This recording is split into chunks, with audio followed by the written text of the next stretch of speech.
let's talk about a couple other people we wanted to touch on real quickly. Tell me about Ernie Pickett. Ernie was one of my favorite people. He was just a nice guy. And I know Ernie better than some of them, the people that came to York and lifted. He was from Baltimore, and he came up, and I remember one of my biggest moments was when I snatched 305 at the Nationals, and I ended up pushed him down in, I think, third or fourth place or something anyway, but of course he was just starting. And then he would come up to York about once a week or so, sometime during the week, and he would come up there, and I got where I was coaching. I enjoyed coaching people. And he'd come up, and then I'd coach him a little bit, and all of my guys, in fact, got where I worked with him a whole lot. And God, Ernie was just big. He probably started out weighing 250 or 60 pounds when I lifted against him, maybe 270. And he ended up being over 300. But he was just unbelievably strong. He was one of those guys who could just power it up. Just had trouble with his form. Big, tall fella. He was probably 6'5", I guess, maybe something like that. And but just a real enjoyable person to be around. And the thing is that then he went to, he was on the team to Mexico City in '67 is the pre-Olympic Games, they call it. Yeah. Most of the sports use that because in '68 is going to be the Olympics in Mexico City. They use that as the World Championships, and then it was able to test out the facilities. So they just went to the venue. Right. And I went there as an assistant coach. And I think one of the main reasons I went as assistant coach is because Ernie told him that he really wanted me to coach him, and he was like on the team. In fact, he placed second. I think at the World Championships that year, or maybe third. I don't even remember.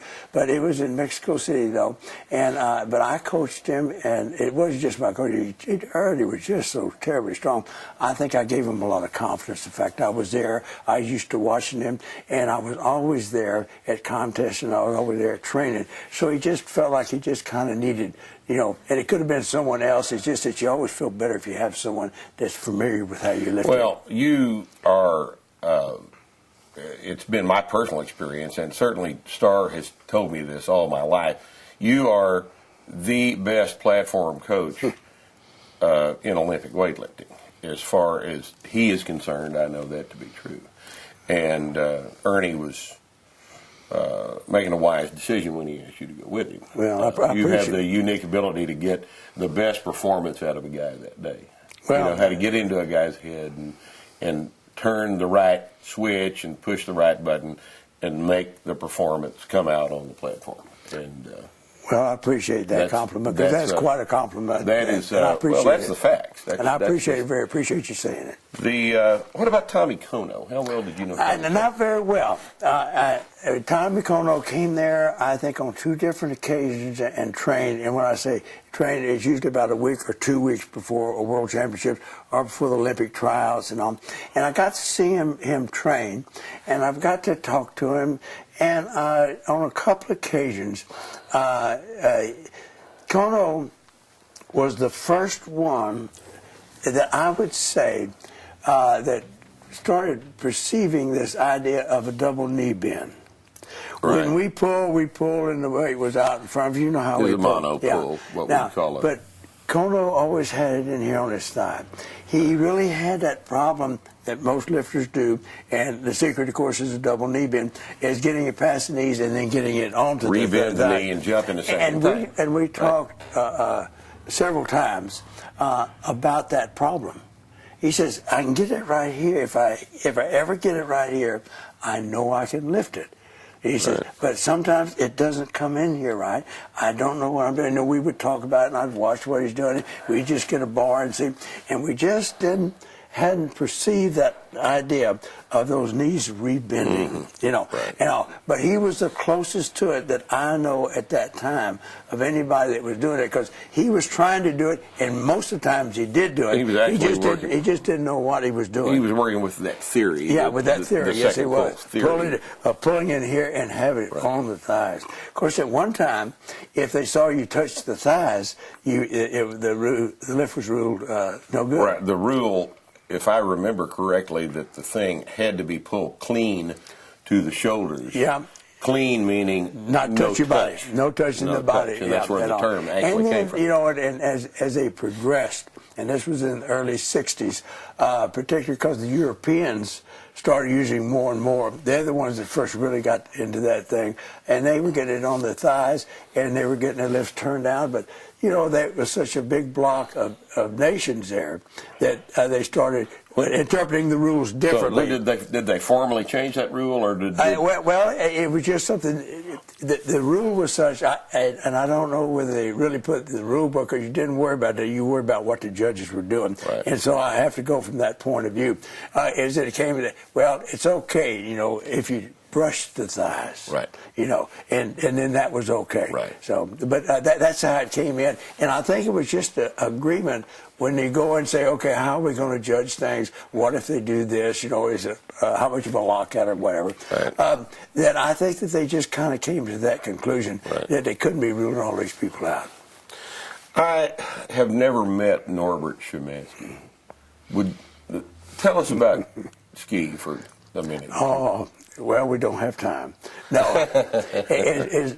This is so strange. For those of us that younger guys don't know who Norb Szymanski is. Well, I can't tell you all the things he accomplished because it's too much. I'll tell you this. I was lifting weights at home, you know, in the garage and stuff, and I went to the movie, and in the movies, and this is how long ago it was, they had a newsreel. In the newsreel, they had a couple of shots of the Mr. America contest and a couple of shots of lifting.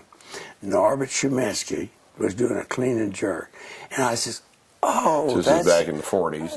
Yeah, that was the late 40s. I says, "Oh, that's how you do that." I think he's about 51 or 2, probably. I said, so I went home that night and broke my record because I knew what they meant when they say pull or twist or whatever. But I understood because finally you had something to copy. Yeah, right. And it was Norbert Szymanski. Norbert Szymanski.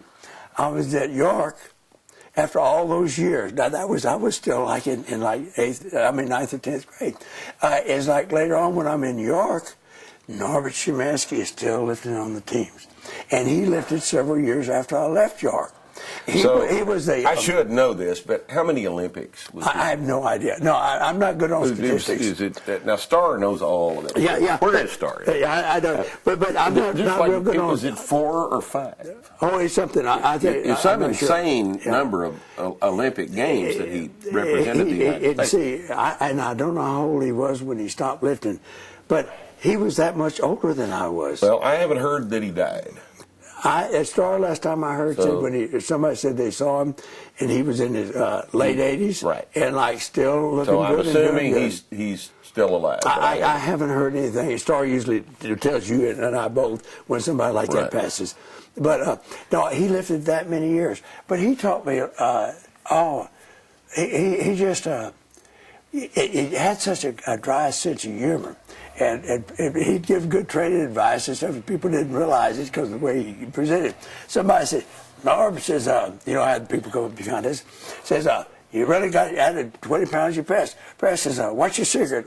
What do you do to get your press up? He says, press.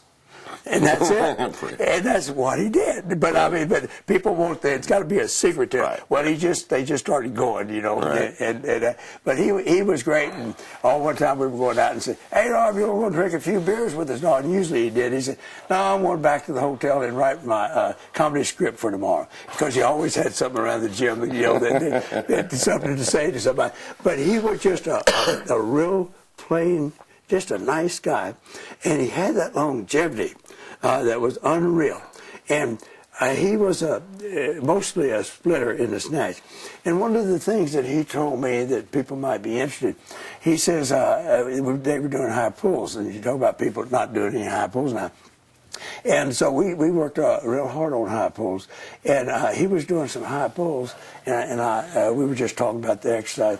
He says, well, like last year, he says, I had shoulder trouble, and it had been bothering me and everything. He says, what I did for it, and of course he'd been lifting so long that his form was down.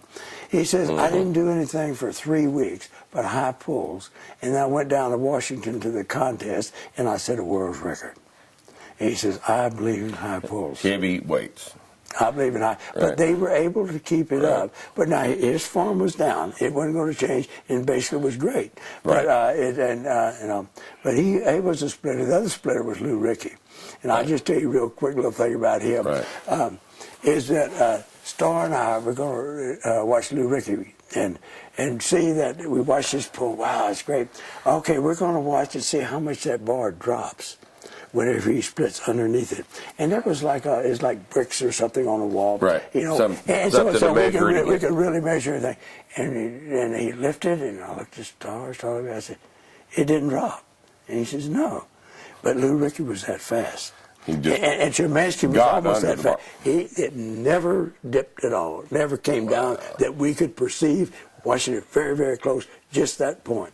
So that was the. But Szymanski was a splitter, as you are. Right. Yeah, you know. Well, I'm not a very good one. Well, when I Szymanski was a splitter. Oh yeah, he was. That guy and Lou Ricky, because both of them had world records. Those guys were both of them had world records. They moved just under the bar. Yeah. So I'll tell you this: he was that fast, and he's that explosive, and he was big, and he was just unusual. But that longevity for me being in junior high or high school, and then being up at York, and then after left York, he still kept lifting. 4 decades.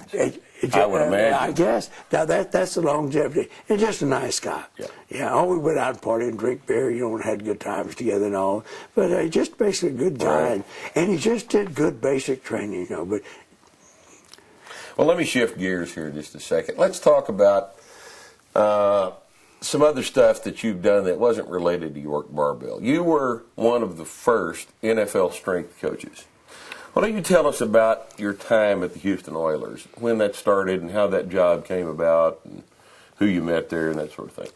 Well, one thing is that when I was in high school and I first started working out, I told my team trainer, I says, I started lifting weights, and everything. He said, "Oh, don't do that. It'll make you all tighten up and muscle bound." Muscle bound. Yeah, and I says, no, I says, okay, I won't train. Of course, I did.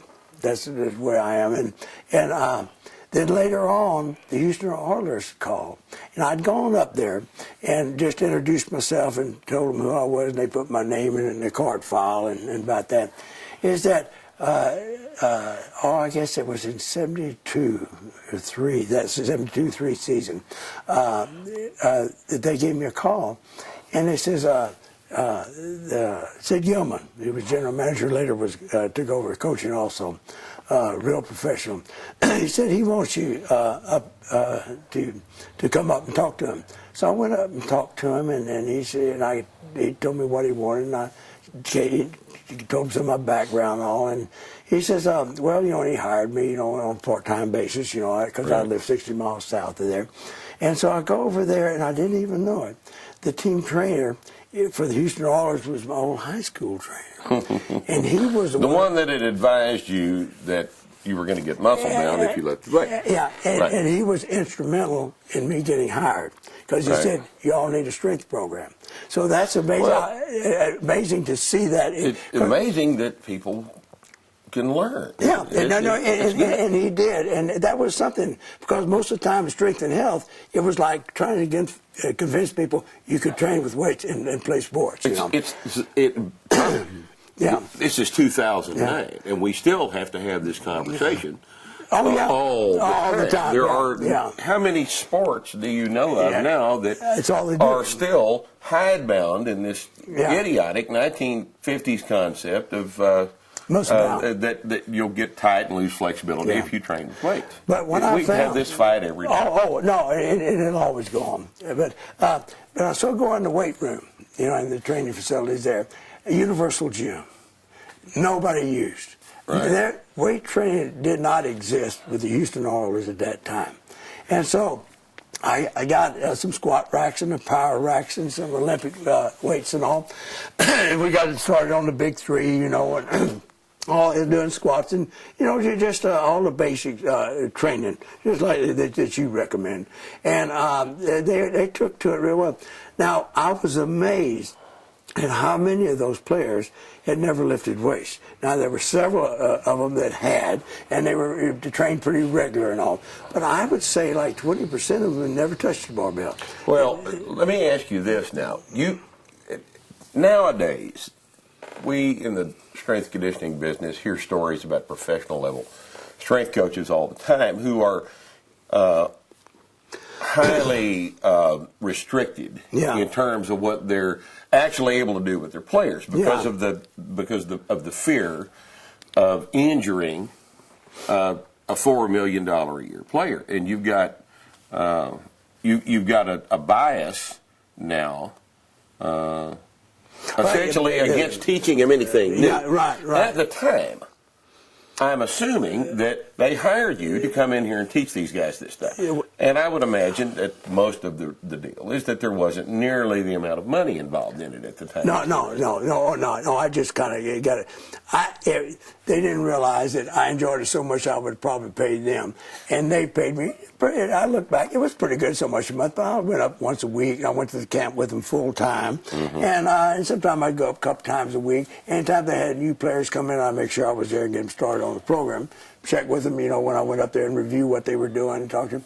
But I also got where the trainer looked more and more to me to rehab with the weights. Yeah, now that's a little bit different. But we had a good relationship, and he of course first I always asked him what he thought, and he would tell me, and then I get him started, and I come back to him what we were doing, and we just had a good working relationship where we.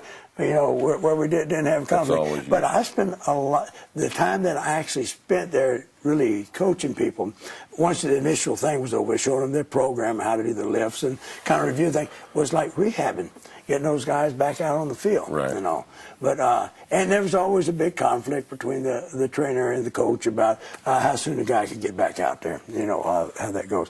But, no, there was no restrictions. They just says, get these boys strong.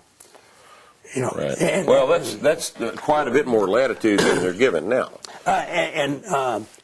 Well, of course, you and I have had that conversation, and we're in agreement on how things have changed as far as some of the strength coaches. Right. But, when they first started, they got the results were wonderful because they had people like Starr was over there at the Colts. Lou Rickey was down at New Orleans. Then they had Clyde Emmerich was up in Chicago. Right. And so the ones that they had... This is early 70s, and even then, not all of the teams had strength coaches. No, they didn't. I think the first one was very much was like a San Diego, maybe. And who was that? Alvin Roy. Right. Alvin Roy, but he just somehow or another got it. And that's where Sid Gilman was there at San Antonio. And he came over, he went to Houston, to the Cowboys and worked for Landry for a year to find out their system. Right. Then he came over as special assistant and general manager at Houston. But he knew they needed a strength coach program because they had one there. Right. And he was that Alvin Roy wasn't like that much of a lifter himself, but he had trained some good lifters and good bodybuilders too, so he was knowledgeable in strength training. So at Houston, you got to meet Bob Young, right? This is here in Texas. Bob and Doug Young are still famous people. Yeah. Well, let me tell you where I met Bob Young. We call him Bubba because, that's his nickname. People that knew him, and Robert.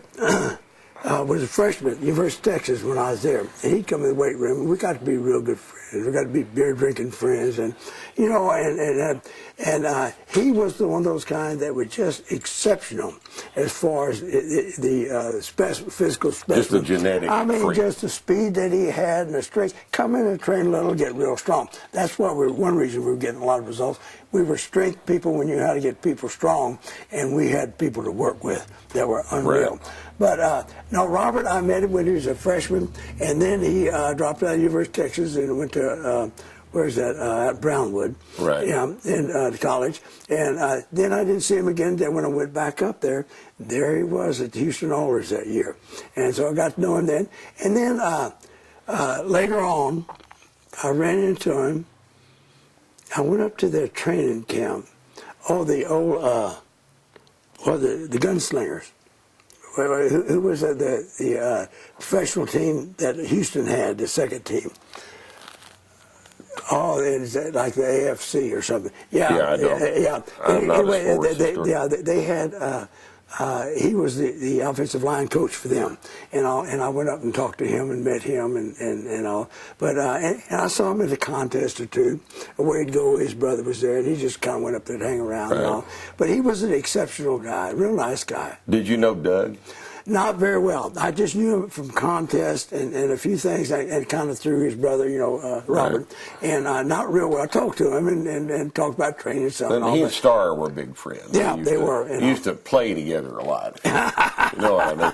Yeah. They were big buddies. I understand that completely. But Robert, he was just an exceptional person. Well, at one time, he was the oldest man in the NFL playing. And he played. I think he was with Philadelphia that last few years as a guard. Offensive lineman. He would have been in his 40s, I suppose. Just about, yeah. Yeah, but those, I tell you what, these physical specimens you have to work with in professional sports are just unreal. Well, they make you look like you know what you're doing. Boy, don't they though? Yeah. Yeah. The fact is, you may not know anything. These guys walk in there. These mastodons walk on the field, and God, I wonder who his strength is. What you want to know is who's his mom and who's his dad. That's what you need to know. That's who you know. They're exceptional people. You and I have talked occasionally about a thing that you refer to as instinctive training. Tell me how you think this differs from some of the planning that goes on in strength and conditioning. Well, you're probably familiar when people come up to you and say, I want a training program, what's the best one? And they expect you to you do this many sets and this many reps on these days and do that. You put it all in a little machine, you turn the handle and it all comes out. Here comes a little piece of paper. Yeah, you do that. You do that, and the thing that comes out of the machine is like, here I am, big and strong. Is that it just doesn't work. Now, this is what is happening, as we were talking earlier today and yesterday. International lifters, like in China, you were telling me how many lifters they have. They have a program that they have that works for some people. They have so many people come through that they can choose, and the ones that it works on become real well. But if it doesn't work, then it doesn't. Well, then you have people that are just training. They just want it for football, or they want to go to state championships and all that. Well, you can't just dictate that they do this type of training, this is the best. Because what you do on days, and you've had them, and everybody that you know that's lifted has had them, when you go in there, and today's the day I'm supposed to go work up to my best clean and jerk. I'm supposed to go up real heavy. And you go in there, and you just, from the get-go, you just know that you're not going to lift much that day. Is that you need to just pull back, you need to just train, and you need to leave it at that and not miss. But don't kill yourself when you don't. Pay attention to what your body is telling you. That's instinctive training. You just say, and you just go, and like we were talking about, well, my jerks, I'm having trouble supporting my jerks. Well, I think I'll go do some lockouts in the power rack. Well, those programs that are foreign programs, and most of them, don't allow or have the latitude that you can do those things. And if it's not on the program, for Wednesday, then we're not going to do it. No, not going to do it. And you just have to do that. Most of the lifters, when we lift at York, they really train that way. They say, what do you do? Well, these days I do like squats heavy, and I do squats light on this day, and I do my pulls heavy on this day. Well, they use light and heavy and all that. Where you did it that's how you worked them completely or heavy, Light and heavy weren't necessarily absolute and they weren't prescriptions for the day. Nope. Right. And when you went in and you did heavy, some of your heavy days, if you went up and normally did like 3 sets of 5 or something, and well, it just didn't feel good. Well, you might either reduce the weight some or just do, even though it's a heavy day, just do 3 reps. But you got to but you just don't don't push yourself when you can't. It's just, as you said, listening to what your body says. Nothing is gravy. No. Now, I have gone to the gym, and I'm sure you have too. You walk in the door and say, oh, man, I don't want to train today, or I'm going to contest. Oh, I don't know, I really shouldn't be here. And you have a tremendous day. So you have to You can't always tell. Yeah, well, what you have to do is you have to go in and you have to start. Right. And from the start, you can tell after a couple of sets how those weights feel to you. And you know whether you're going to be doing pretty good that day. And like Star and I both agree on this. Some days you just take what's given to you. And, right. you know, you happen to go in there, it's going to be a light day, and say, wow, I don't know, this is really light. Put a little, well, that light day might turn into heavy. So you're better off for it. And so you just have to kind of go with that. Right. I know that you have experienced this. I've set a lot of PRs hungover. Yeah. You know, you get to the gym and you feel like a pile of dead cockroaches. Yeah. And you get under the bar. Yeah. And it doesn't feel good. But it just goes, and it but goes. It's there. Yeah. And it goes, and you take it. Well, see that, and that's definitely instinctive training. Whereas if you get on just a one that's just specified exactly what you do, you don't have that latitude. If you didn't do the right weight that day, well, you're a failure, in fact. Right. And that's not good mentally either, because you start dreading a workout. What if I don't get to do what I'm supposed to be doing? Well, you've got to understand the difference between slacking off and paying attention to what your body is telling you that. Yeah, and that's why I say there's a fine. Sometimes it's kind of a fine line. But you need to start. Right. And if I go in 2 or 3 sets and all, you'll know how you feel that day. Right. But you don't always know beforehand. You know, even though you think you're not doing good, you might.